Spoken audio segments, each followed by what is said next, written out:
Dibrig tú go díon ó chánig tú go dtí an chathair seo, fuair neart taithí agus d'arbair de chuid scileanna.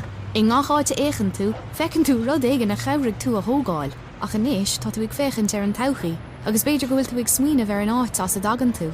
In Aran, tastaíonn pleanálathe, siúnéirí, ploméirí, díanadóirí, inaltóirí, altíirí, banistóirí láithreáin agus níos móhain. Tastaíonn túhain, le do chuid scileanna agus taithí go léir, chun cabhrúlinn na mílte tithe a thógáil. Tá an dahan tóga agat, a níos tar arás agus tógan teach a thóg tú.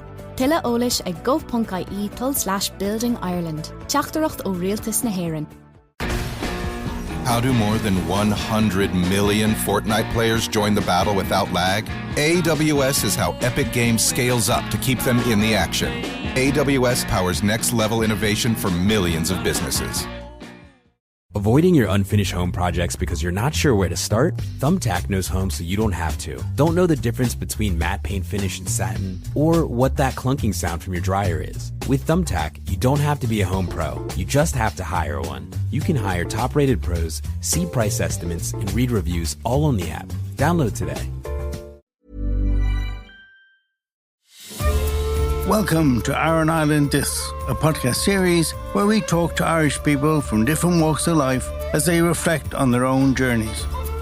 Join me, Russell McDermott, as we explore the many aspects of Irishness and what it means to each of our guests through life's ups and downs.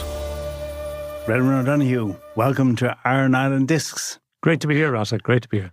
And is this your first trip? Have you been before? Have you never been to the Aran Islands? I'm afraid I've never been to the Aran Islands, but I do love the west coast of Ireland. It's a terrific part. I spent quite a bit of time there, and I was lucky enough in my career with Fáilte Ireland to be a small cog in the wheel that invented the Wild Atlantic Way. Oh, yeah. I was a small cog, but one of the brainstorming sessions we had when tourism had fallen off the edge of a cliff back after the crash and everything like that, and we were looking for ways to inject some meaning into Irish tourism, but also to get people to the West Coast, because research showed that about 80% of all visitors to Ireland go to Dublin at some stage, and one of our challenges was, given by government, was to get people over to the other side of the Shannon, over to the West Coast, and we were always trying to think of ways, and the Wild Atlantic Way, which turned out to be even far greater success than we thought it would be. In fact, it's one of the great brand stories of the last 20, 30, 40 years in Ireland. No, it's gas, because I was there in May, and you go to Clare Ireland, and you see the signs out, and now intuitively you know what that logo means. Exactly. But when it started out, I was even said to myself, well, I don't know, what's this? Yeah. It's amazing. Wild Atlantic Way. It's amazing, and of course the great thing from a business perspective is it was there for thousands of years, from Malin to Mizzen, and really all we had to do was market it, brand it, put the signage on, which was all relatively low cost. It was the creativity of two great colleagues of mine at the time, Sean Quinn and John Concannon, two great marketeers who really deserve the credit for coming up with the Wild Atlantic Way. And where's your favourite place in Ireland if you haven't been to the Aran Islands? Where would your hideout be now? Well, I love the West Coast, of course, but I also love West Cork and Kerry, some great things. But I go to Clifton quite often, and I stay in the wonderful Abbeyglen Hotel on the Skye Road. And to me, the Skye Road is, in its way, as beautiful as the Ring of Kerry. There are some wonderful sites there, and I stay in the wonderful Abbeyglen Castle Hotel with a great friend of mine from my tourism days, Brian Hughes. It's a new world. I forget everything, every worry I ever had, and I stay for 3 or 4 days, and it's wonderful. But it's a great country when the weather is good. I mean, I've been to Ireland Islands 3 times, always a good weather. Yeah. And Clare Island, stunning weather in May. Yeah. It's a different place in the rain, but when it's stunning, it's a great country. Isn't Absolutely. It? Well, we were, I think it was last year or the year before, in Ishboffin. And luckily, it was lovely. Yeah. And it was kind of a walking holiday. Yeah. And we did a fair bit of walking, more than my legs could do, actually. But it was superb. I loved the holiday, and it's a gorgeous island. Yeah.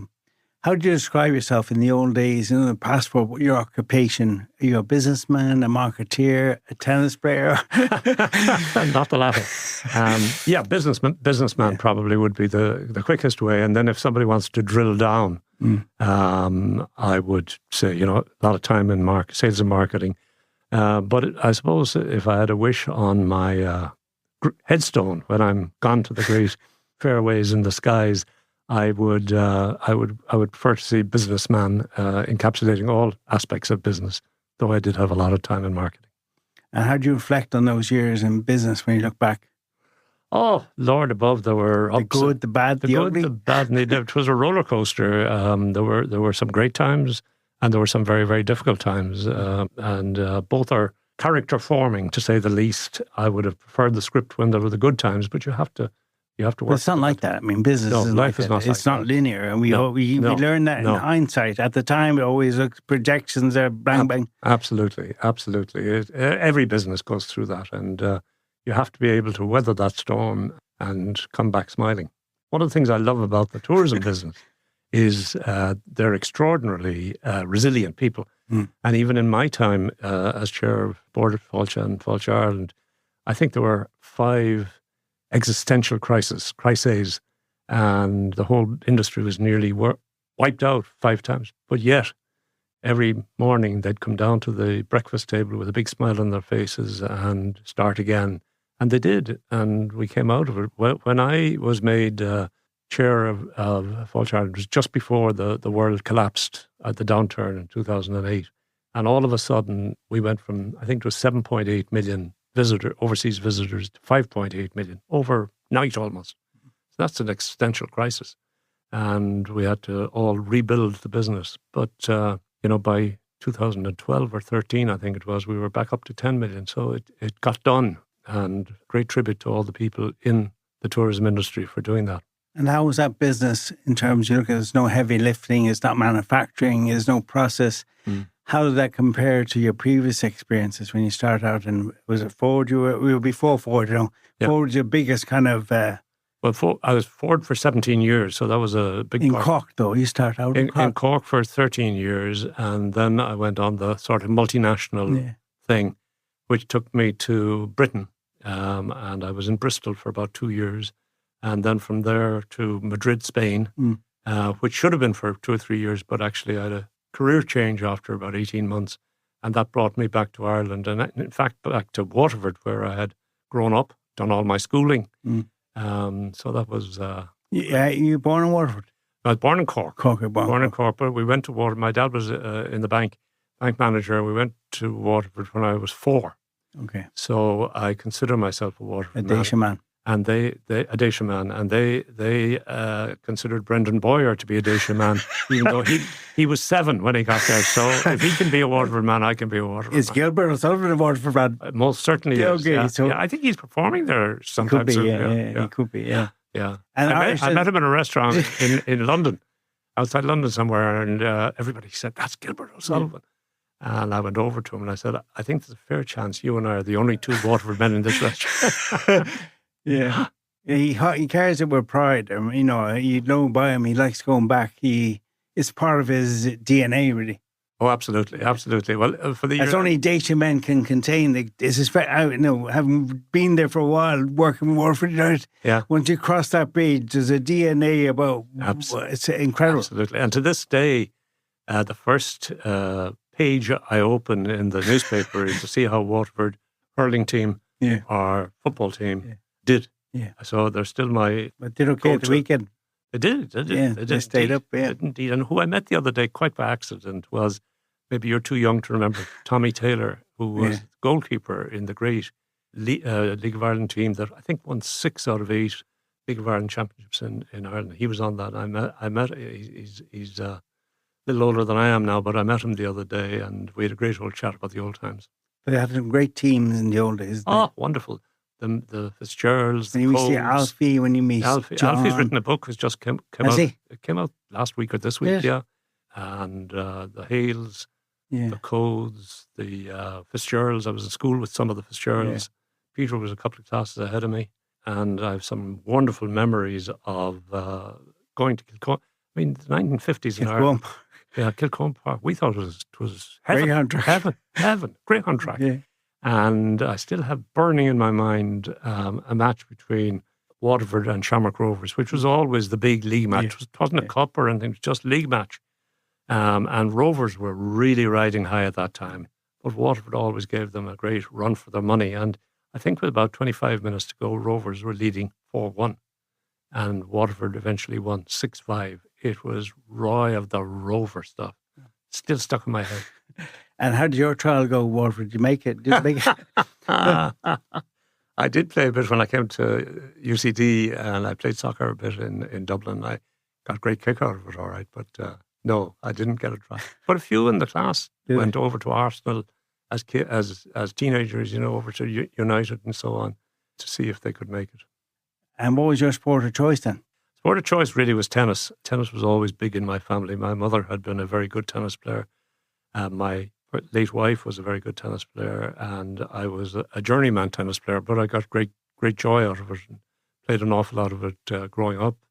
And I still do, even at this old age. And you played representative, provincial level, yeah. I played for my club, of course, which was Rushbrook. I lived in Cork at the time. Yeah. Before that, St. Anne's in Waterford. And then I played for Munster. And then, lo and behold, I played for Ireland at a senior level. I think it was over 50s or something like that. But great kick out of it. Hey, nothing wrong with that. Yeah. And I remember when you used to play tennis and you used to poo-poo that game with a golf stick and a round ball. That's right. And then things change. Yeah, they do indeed. I foolishly told a friend, if you ever see me, this is years ago, and my wife had the same feeling, if you ever see me with a golf club in my hand, you have my permission to put a pistol to my head and pull the trigger. Funny how that changed. And then I tried it, and I, of course, fell in love with it. And the next 20 years I spent trying to make a go of it without much success, I can tell you. But I enjoyed it. And tell us about those days where we were trying to link Henry Ford's name to Cork. Remember, we take Henry Ford as a Cork person, but there was a time we weren't sure. Was he? Absolutely. There was, at that time, Paddy Hayes, you might remember that, he was the chief executive of Ford in Cork, and I was working for him. And at that point, there was a doubt as to where the Ford family came from, and we knew well where. So Henry Ford II, who was the grandson of the original Henry, was coming to Cork to celebrate an anniversary of the plant in Cork. And we decided to use that opportunity to stamp the Irish heritage on the whole family. And we published books and everything like that. And the great thing, he came from just 15, 16 miles away from Cork. And he was only 16 years of age when he left during the tough times. And I often tell the story that they left from what was then called Queenstown, now Cove. But the night before that, they stayed in a relative's house in what was then called Fair Lane, new name now, called Fair Lane. And he was 16 years of age. And years passed, and he became the massive success he was. And two things happened. One of his most successful cars ever in the 1950s, I think, was called the Ford Fair Lane. And the other was his gigantic estate outside Dearborn in Michigan was named Fair Lane. So he carried there is a connection, yeah. What does Irishness mean to you, Reverend? Oh, I think every Irish man and every Irish woman would wear it as a badge of honour. And when I worked outside the country, I certainly did. And it's kind of different when you work abroad. It's an emblem you definitely carry. Oh, yeah, definitely. And I think in general, the world has a special place for Irish people. Sometimes we overplay that in our minds, but it is definitely there. And it is very different than being from Wales or England or indeed Sweden or something. There is a special place. And I think it comes from the ease with which Irish people interact with other people. They have a way, they have a love of fun, and people enjoy their company. In the main, you can't generalize. But generally, I think they are liked and regarded, and I certainly wore it as a badge of honour. But you also saw it at a professional level, did you, doing the Fáilte Ireland work? And obviously the brand, the Waterford Crystal, was very associated with Ireland. Very. So that must have got close and personal. Absolutely. And that was one of the great joys of my life when I was working in Madrid and I got the opportunity to join Waterford as, at that time, its sales marketing director.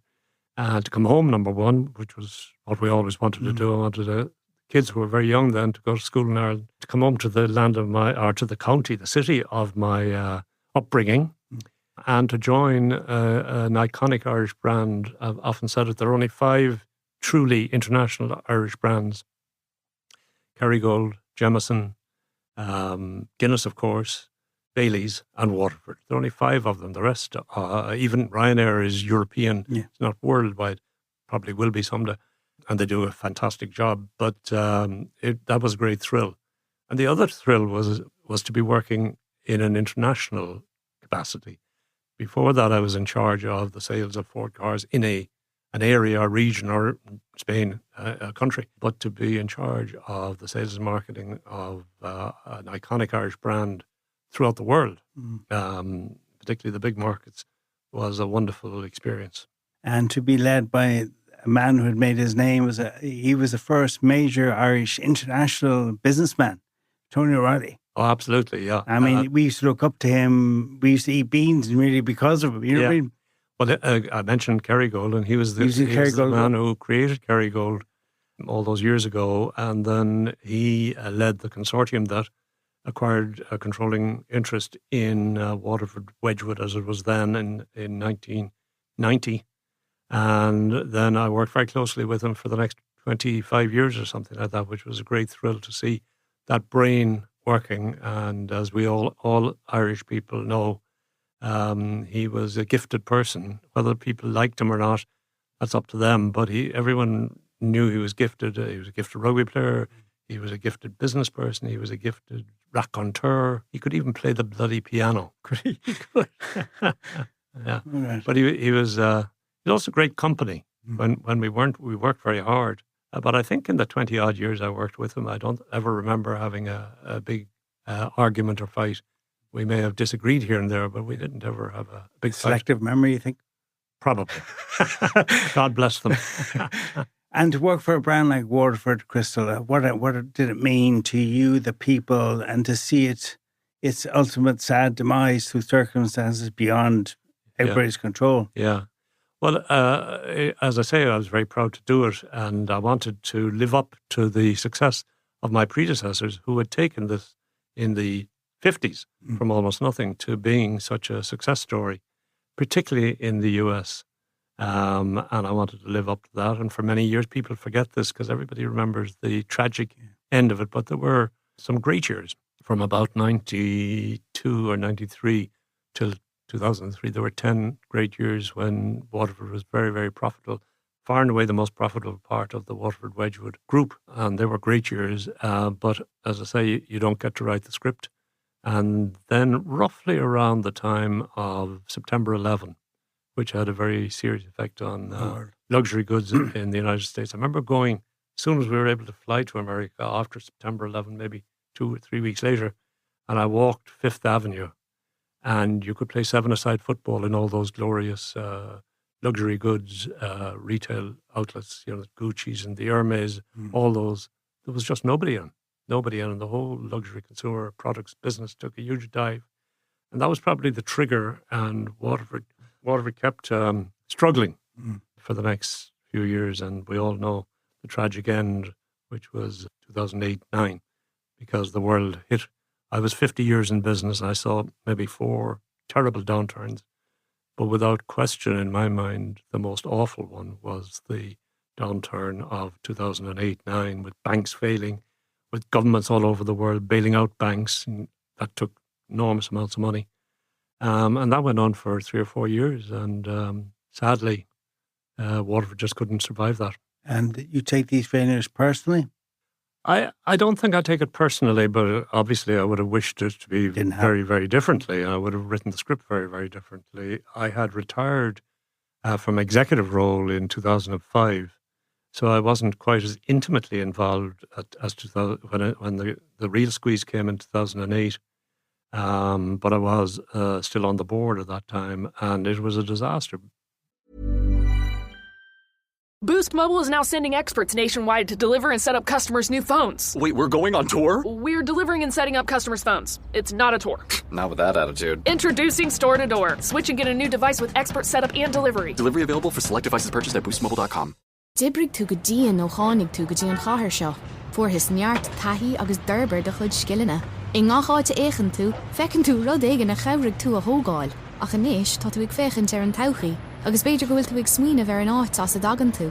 In Aran, tastaíonn pleanálathe, siúnéirí, ploméirí, díanadóirí, inaltóirí, altíirí, banistóirí láithreáin agus níos móhain. Tastaíonn túhain, le do chud scileanna agus taithí go léir, chun cabhrúlinn na mílte tithe a thógáil. Tá an dahan tóga agat, a níos tar arás agus tógan teach a thóg tú. Tuile ólais ag gov.ie/Building Ireland. Teachtareacht ó Rialtas na hÉireann. Not just for me, but for the thousands of people who worked for Waterford Wedgwood around, well, at one stage, the entire group, including the overseas companies and Wedgwood and Royal Dalton and Allclad, we had about 13,000 people in the group. And sadly, by 2009, that was all gone. And what does resilience mean to you then, getting through these challenges on a business level? Is it arm's length? Do you don't take it emotionally or personally? You just move on? Yeah, resilience is a terribly important quality in a business manager. I've no doubt about that. I often think that if I ever write a book, which I never will, I would call... Are you sure? I would call the book The Meat and the Sandwich, because an executive is the meat and the sandwich. On one side, there are investors who want a reward for their capital. On another side, there is employees who want their jobs to be secured. Along with that, you have customers, and the meat and the sandwich are the executives who have to make that happen quarter after quarter, year after year, and it is unrelenting. So when things go down, you do need resilience, and many times there were many downturns in those years. And the biggest, I think I mentioned it earlier, the biggest example of resilience I saw was in the tourist industry, where a catastrophe really came 2008-9. I mean, planes were almost empty. And the tourist industry just knuckled down, reinvented itself. We came up with The Gathering. I don't know if you can remember The Gathering, which was, it was even more important than the business it generated, because it regenerated That was Dave McWilliams, was it? Was Dave McWilliams involved in some of those things? There was a time when people were trying to get us all together to come home. Yeah, that's right. That's right. Yeah. And we came up with that, and it worked, again, much better than we thought it would work. We thought we might get 50 or 100 gatherings around the country of all sorts. In the end, there were 5,000 gatherings that year, 2013. 5,000 from people with red hair in one place, from lighthouse keepers in the Hook in County Wexford, to all sorts of people, the power clan in Waterford, and so on. But 5,000 gatherings happened. But the real thing, I mean, it obviously brought in a couple of 100 million, but it re-energized the industry, and it showed the industry that there was a future out there and that they could do it.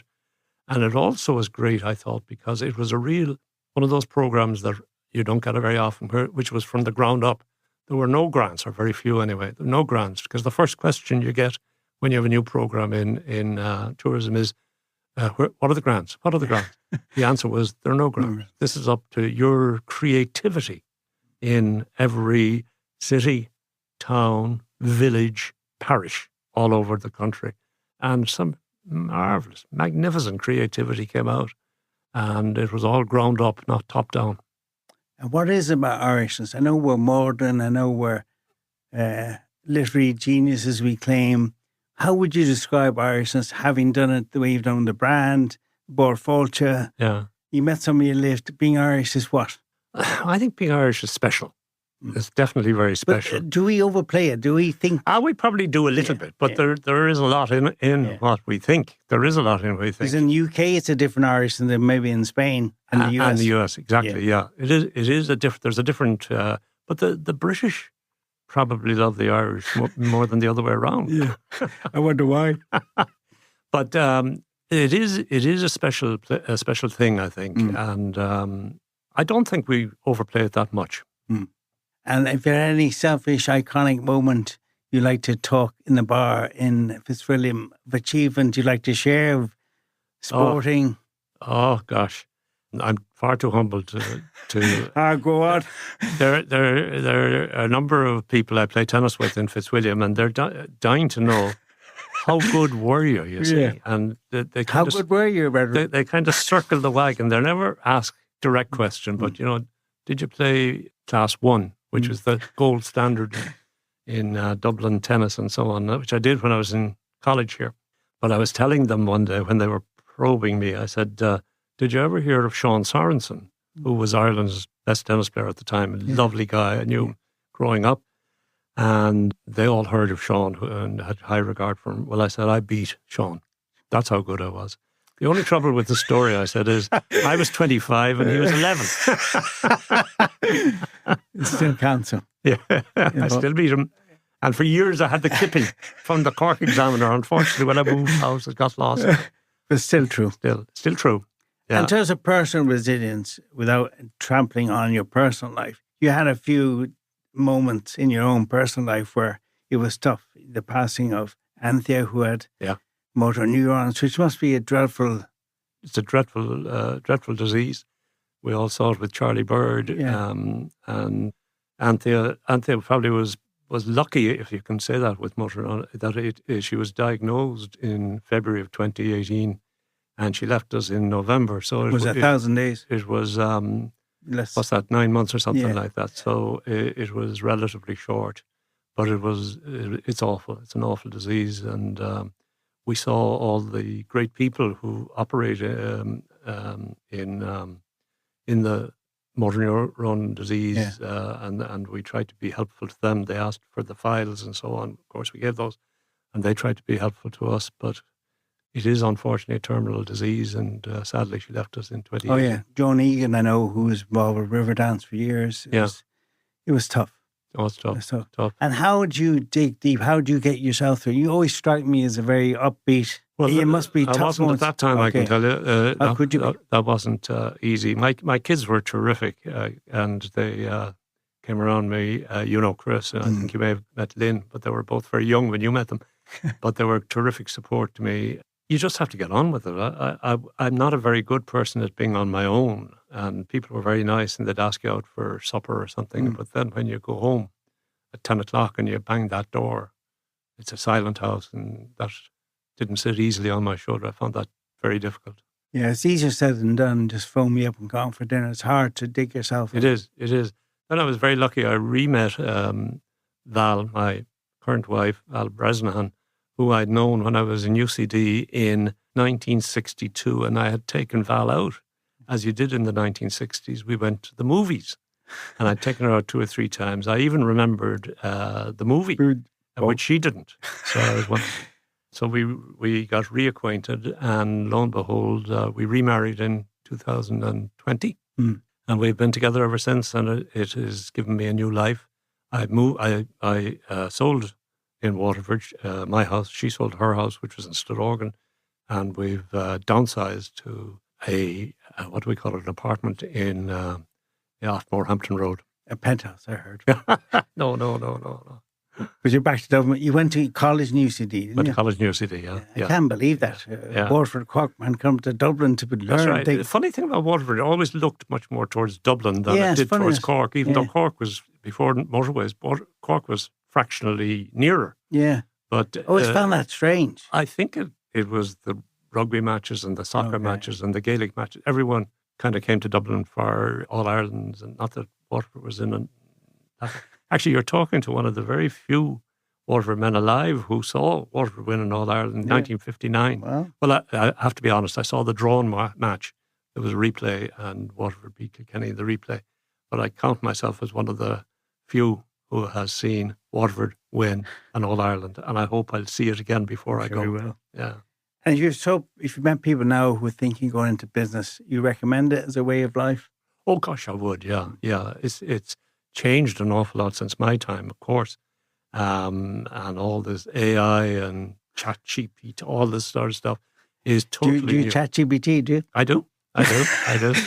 My washing machine broke down recently, and I ChatGPT'd its solution, and it was very, very easy to understand. Is it? Mind you, I got a neighbour to help me.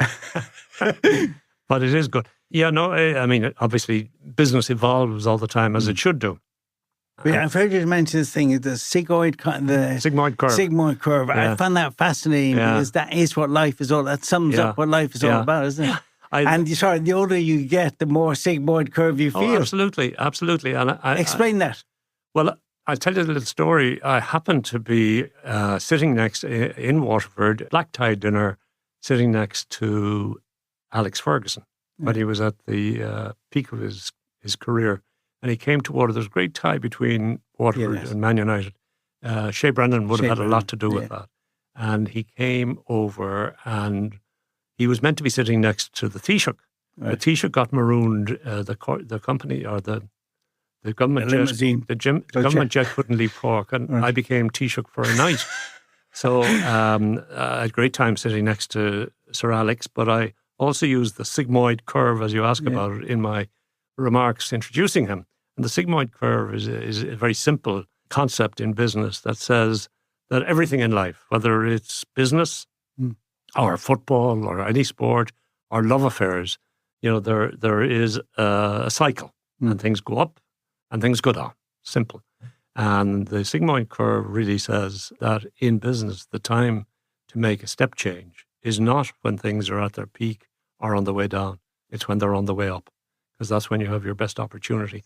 The reason I brought it into the Sir Alex thing is you're probably old enough to remember that after they'd won the double, he let Kanchelskis. Yeah, I couldn't believe he let Andrei Kanchelskis go, one of the best players. Yeah, Kanchelskis. Who are the other two? Paul Ince. And the third one was... Mark Hughes. Hughes, who had been the cornerstone of that great double winning. And we woke up one morning and the three of them were gone.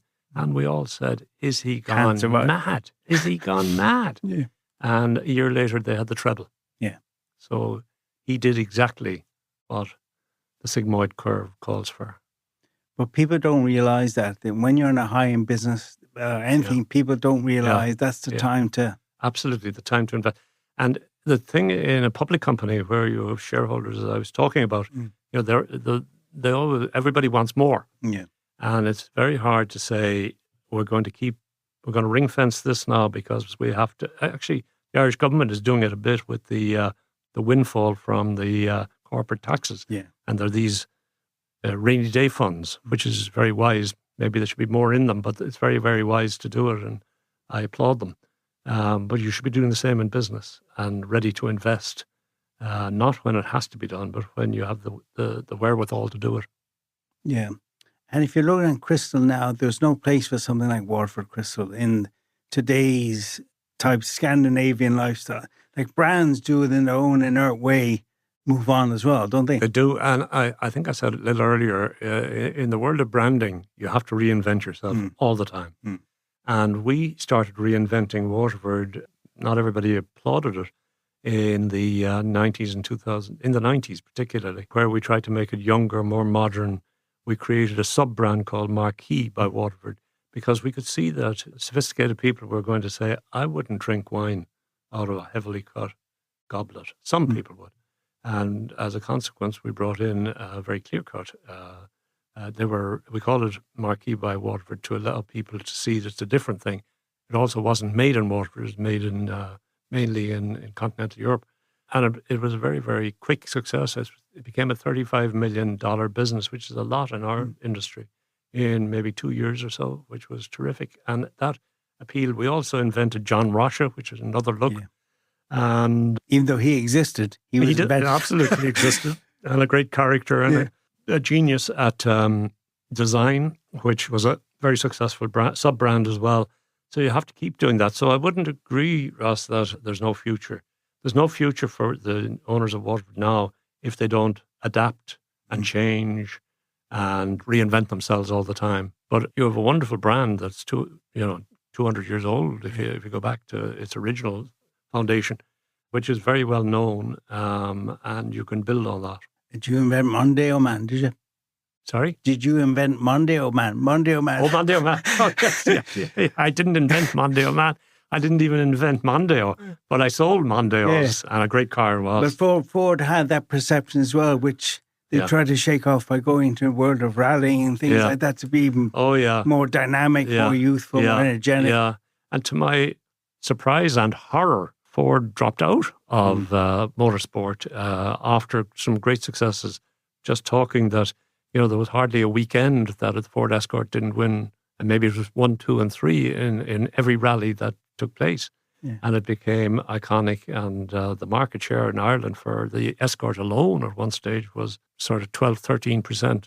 Before you count all the other Ford makes. I never could understand why Ford decided to scale back on motorsport. Yeah, well, then the same years later in the noughties or with Colin McRae, there was always a battle. Yeah. They couldn't see the value. No. But yeah, when he was going around, the cars just looked rugged, tough. There was a wonderful man who I worked with called Walter Hayes. I don't know if you ever heard of him. Yeah. He was in charge of what was called public affairs in Ford of Europe. So that was the whole of Europe. And he was a wonderful, wonderful man. And he was a great supporter of the motorsport investment. And when he left, I think it started to slide back. Mm. There's a piece of music, Redmond, that's travelled with you through all these decades.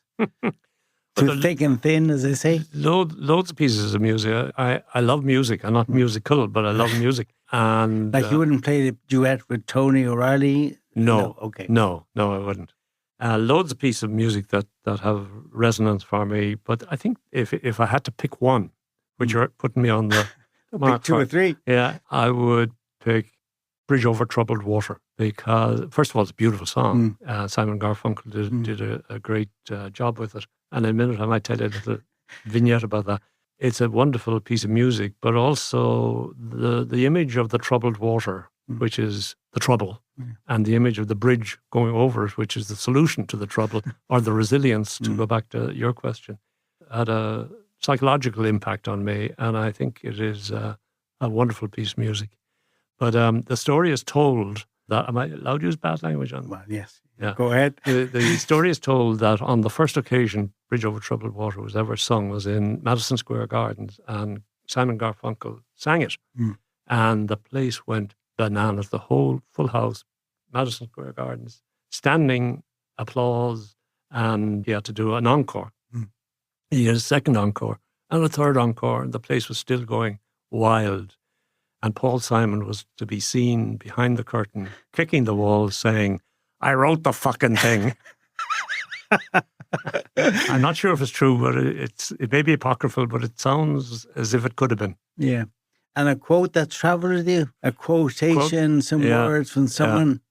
Yeats's phrase, which we've all read, or a rhyming couplet, "Think where man's triumph begins and ends, and say my triumph was I had such friends," if I've got it right. And I think that's a lovely couple of lines, because friends and friendship have been terribly important to me.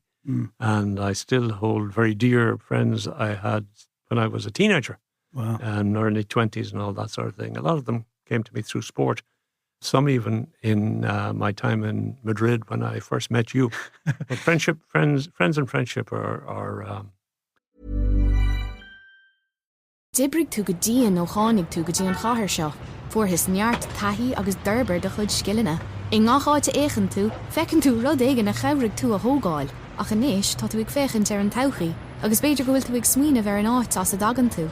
In Aran, tastaíonn pleanálathe, siúnéirí, ploméirí, díanadóirí, inaltóirí, altíirí, banistóirí láithreáin agus níos móhain. Tastaíonn túhain, le do chud scileanna agus taithí go léir, chun cabhrúlinn na mílte tithe a thógáil. Tá an dahan tóga agat, a níos tar arás agus tógan teach a thóg tú.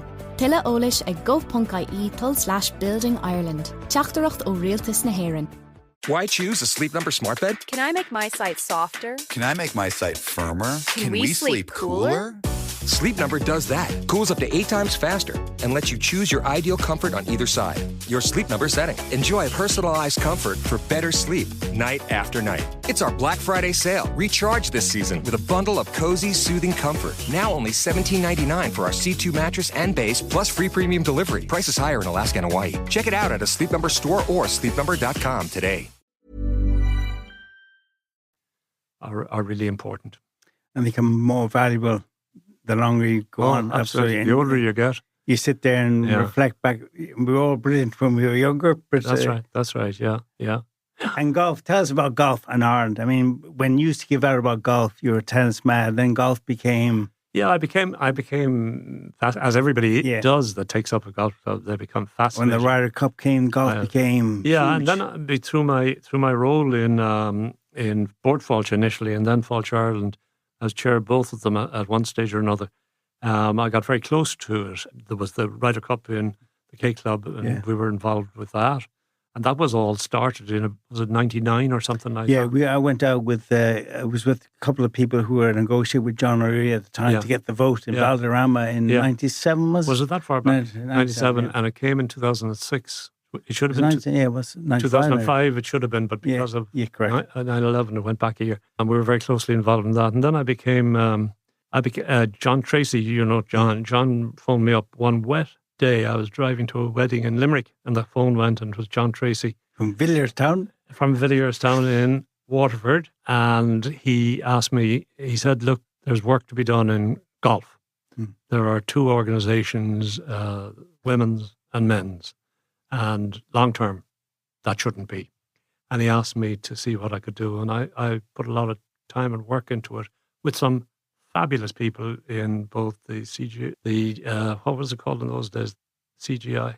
Confederation. We invented Confederation of Golf Ireland. That was a kind of a bridge over troubled water to get us to where it is now, where there's just one organisation, which is Golf Ireland. But it was a long journey.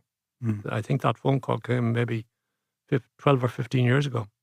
Yeah, well, I remember being at Valderrama when the word was, we got the vote that time. That was incredible to believe. Yeah. And people forget how powerful Seve was as well in making Europe such a part of the Ryder Cup rather than GBI and UK and stuff like that. Absolutely. And other courses. Now I think it's a bit of a circus. Goes everywhere every few years, but it's a huge event. Huge event. And the idea that it come to Ireland was actually incredible. It was very visionary, I think, of the government to put its shoulder behind the wheel. And we've had, world-class events in lots of other sports since. You got the Solheim as well, did you? Solheim, yeah, absolutely. I was at that final, at the Solheim in Dublin, Killeen Castle, that Europe won. Yeah. So memorably. So I got to see a lot, experience a lot of that. And best of all, I got to play in the Pro-Am with Padraig Harrington. And we won the Pro-Am years and years ago when it was in Carton House. And I'd have to say, Padraig was a great help to me. Caddy, yeah. No, he was wonderful. He was wonderful. And people often ask, would he tell you when you're doing something? And he never said a word for the 18 holes. The most he would do is afterwards, he might say, if you put your left arm back or whatever, in the bar, he might say that. But he wouldn't interrupt you in mid-swing or anything like that. He was lovely to play with. Lovely. And of all the people you've met over the years, who has been, whether businessman, sportsman, whatever, who has been the most disappointing, scaring, without, you look forward to meeting people and sometimes they scare you to death. You don't actually communicate with them. You should never meet your heroes. Correct, that kind of thing. Yeah. I'm not sure if I was ever disappointed by any of the heroes I met. Disappointed that I didn't meet some of them. I'd love to have met some of them. But the ones I enjoy, of the heroes that I've met, I met Pete Sampras, the great tennis player, quite a number of times because I had to present trophies to him. And he was a lovely man, a lovely, lovely man. And in business, of course, the Tony O'Reilly thing, I had great regard for him. I think the word... Was he imposing? Oh, he's very imposing. Was he? You weren't feeling untoward. It could be natural with him. Oh, very much so, yeah. Very much so. Because I remember the days when you used to do these sales meetings in Ford and Henry Ford II away, and Howard Poling and Donald Peterson. And as an agency working for Ford, we were nervous. We didn't even meet them. Yeah. No, there was never that fear factor. I mean, he was a very demanding man. If he lived his life in business terms by the numbers. And if your numbers were good, you'd have a charmed life. When we had about 9 or 10 years where the numbers were always going well, and might have a phone call from him 2 or 3 times a year. But when the numbers started going badly, I could have had 6 or 8 in a day from him. No, he was terrific to do business with, and very charming. He had a great skill, because in business, as you probably know, there are books of data. So easy. Yeah. And he had a great skill of distinguishing the wheat from the chaff. In a book. He could see the real germ of the issue very quickly, which is great skill. And when you were sitting in Waterford Terrace, I presume, studying, did you think this is where you'd end up? And looking back, how did you join those two lines of what you thought you were going to do and where you ended up doing? Well, when I was in Waterford Terrace, as you say, they cut the sod in Belfield. Did they? Yeah. And we were down having coffees and saying, who in the name of heaven would drive out there? And now I think is there 25,000 people in Belfield or something like that. Look, we still used to stay there when I went there. Yeah. You know, who put a college out here in the middle of nowhere? That's right. So they had great vision, and well done to them. No, I had no idea. For some strange reason, marketing was a new thing in the early 60s. You know, it's hardly written. There were hardly books written about it at that stage. It was new, but there were a few books written on it. And somehow or other, my entire family had been a banking family. My father was a banker. My elder brother was a banker. My younger brother was a banker. My uncles were bankers. Everybody was a banker. The only thing I knew was I didn't want to be a banker. And this marketing idea, I said I'd like to learn more about that, and I did. And it's a fascinating subject, and I've enjoyed every minute of my marketing career. And would you not write a book to share your experiences? On a serious note, I mean, as we all get older, we think we're irrelevant. But at the end of the day, going back to your curve, things do repeat themselves. As you get older, you can see things quicker, sharper, or differently. Yeah. Is that knowledge, without being egotistical, not that everyone wants to hear what we have to say, but surely people can learn from that. Well, a friend of mine in the tennis world that I play tennis with a lot, he's written 2 or 3 books, one of which is a memoir, and I've read it. Oh, yeah. And I asked him how long it would take, and he said, probably a year. So I don't have a year. I'm very happy doing what I'm doing. Anyway, I, other than my immediate family, I can't think of anyone who would buy the book. I would. Well, that's 4 or 5. I'll ask for a friend. So I don't think I'll be writing the book. But you know what I'm saying is the acquired experience, as a sidekick of yours one time said in my office in Madrid about business, 60% of it is recall. Yeah. You've had previous experience. Oh, that's probably very true. Very true. I honestly don't think it would be interesting enough to sell in the kind of numbers that you'd want to. I know you've had Conor Nyland on here, and Conor is nearly becoming more famous as an author than he was as a tennis player. But he said it was cathartic. He enjoyed it. Did he? Yeah. And it took him places where he had to re-examine himself. Yeah. But and I read it. It's that's well written. Very good book. Very well written. Yeah. And I congratulated him when I met him. But no, I think I'll leave the book to my children to write or something like that. Is Chris going to write a book then, is he? Ask Chris. And to bring it to a close, looking at Ireland today and the Ireland I grew up in, the Ireland you grew up in, how can you juxtapose those two positions, that Ireland is where it is at the moment in many spheres of business, industry, sport? Well, it's like night and day. The 1950s, I was an age, I grew up with the 1950s really, which was a very sad decade. Ireland lost, I think, 500,000 people in the 50s alone. We went down to 2.9 million people in the Republic of Ireland. And even those 2.9 hadn't much worldly goods. It was a very sad place. And it's totally different now. And the young people don't realise how different it is. But in order, I just like to tell one little vignette. As you say, I grew up in the Ford Motor Company, and 13 of those years was in Cork. And Cork in that time was kind of booming on the back of Ford and Dunlop, which were cheek by jowl on the marina. But both were thriving because of protectionism. Yeah. They were protected. And in 73, we joined the EU. And we got a nice transformative period, I think it was 10 years or something like that, to get ourselves ready. But they were the backbone of Cork. Today, there is no Ford manufacturing in Cork, no Dunlop manufacturing in Cork. Yet Cork is 10 times, 20 times more prosperous than it was then, because it has the the pharma industry, it has the Apple. IT industry, all those. Apple must have 6,000-7,000 people. Yeah.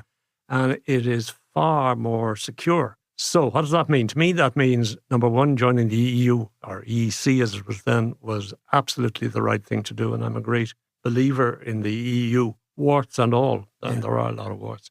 But can you imagine what kind of an argument we would have put up with President Trump on tariffs if we'd been doing it on our own? Yeah. We would have been blown out of the water. So thankfully, we were a member of this much more important, powerful club. So the EU has been a terrific thing for Ireland and has led to a lot of what we have today. Has that a benefit of you travelling around as well and working abroad to give you that vision? Or would you think you'd have that, we'd see that anyway if you'd stayed in Cork all your life? Do you know what I mean? Travel makes you... Well, all your experiences, travel being one of them and an important one, but all your business experiences and your understanding of international markets and so on, all of those would come to play in what I've just said. But what I'm also saying is that protectionism and tariffs, which is doesn't work. A big discussion point at the moment, as we know, is very bad. Doesn't work. It's bad for the country imposing the tariffs, and that will come home to roost. And it's an artificial support system. Totally. And it will be very damaging to the US. It's also very damaging, obviously, to all the countries that sell into the US, and they've all had to rethink themselves. The Chinese have done it very, very swiftly. I was just reading yesterday that since the tariff thing came, President Trump, tariff wall with China, where he's at his most vicious, that Chinese exports into the US have fallen by 23%. But they found other markets, I'm sure. But overall, total Chinese exports have grown by 8%. So they're very quick, light on their feet. They've developed India and Vietnam and Cambodia and God knows where else. And South America probably, I don't know exactly. Yeah, they're long-term thinkers. Oh, very much so. Yeah. Very much so. And finally, are you a Cork man, a Dacia man, or a Dr. Dublin man? I'm like Charlie Haughey, right? I'm from everywhere. I'm from everywhere. And in a way, it's good to be from everywhere. But no, to answer your question, I'm a Waterford man. I'm a Dacia man. And as I say, you know, opening the paper on a Monday to see how the results, that tells you what you are. Yeah. And I will always, even Waterford isn't as strong a football, soccer, even though it stayed up. Yeah. They stayed up, but I still would go to the Waterford results, and same with the hurling. So I definitely consider myself a Dacia man, but a Dacia man who had a wonderful experience in Cork. I was there for nearly 20 years. I met and married my first wife there. I had the most marvellous time in Cork. I love Cork. My 2 children and my grandchildren are all living in Cork. Yeah. I had a great time for that. And of course, Dublin is Dublin. And maybe one of the best decisions I made after Anthea died was, number one, to remarry and to marry Val. But number 2, to move to Dublin. And it was a big throw of the dice at, what was I, 78 years of age? I was shocked when I heard it. Yeah. So was I. So you love Dublin now? I'm delighted with it. Yeah. Delighted with it. And where we are, we're very, very central. We can be in the National Concert Hall, whatever it is, museums, cinemas, theatres. You can be there at any time at all. It's very, very central. So I love it. Redmond O'Donoghue, thank you for joining me today on Aran on this. My great pleasure.